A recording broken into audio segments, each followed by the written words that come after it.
Се сретна или се размина? Кој би бил вистинскиот термин за да се опише ракувањето на Зоран Заев со американскиот претседател?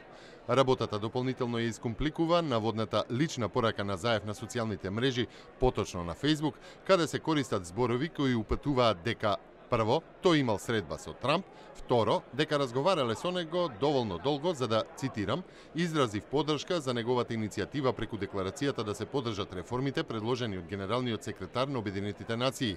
Посакав успешен старт на реформите на Организацијата на Обединетите нации. Сега колку време би било потребно да се каже некусата варијанта на англиски "Имате моја поддршка, ви посакувам успешен старт" или "You have my support, I wish you a successful start". На почетокот не случајно го наведов зборот "размина" во контекст на, според кабинетот на Заев, средбата со Трамп. За потсетување, неговиот пиар веќе го употреби "размине" во мај, кога еврокомесарката Могерини на своја рака го повика Заев на премиерска средба.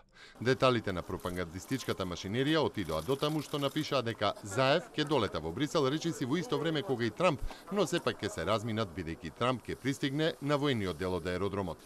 Преувеличувањето не е непознато во партиско-политичките цели, но Македонија мина и минува низ тешки времиња и кризи во кои една од приоритетните места заземаше така наречената борба против пропагандата и медиумските злоупотреби.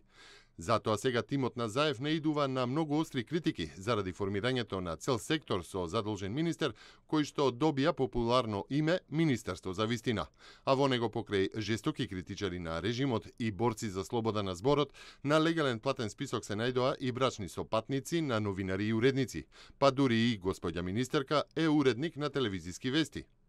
Што побрзо Заев треба да ги седне неговите бројни советници и специјалисти за социјални медиуми, па и министри и да побара оставка од оние кои го навлекле да каже за таа една секунда поздравување дека е средба со Трамп, доколку сето тоа не е негова идеја.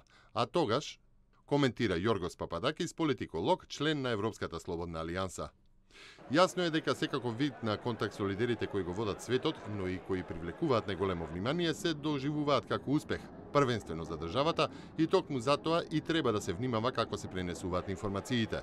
За подсетување, истите членови на така нареченото Министерство за вистина изградија сурова кампања за бруталната искреност на претседателот Иванов и изјавата за надмигнувањето со Обама. Но акцентот досега никогаш немало потреба да се стави на најважниот момент – дали се работи за вистина или не.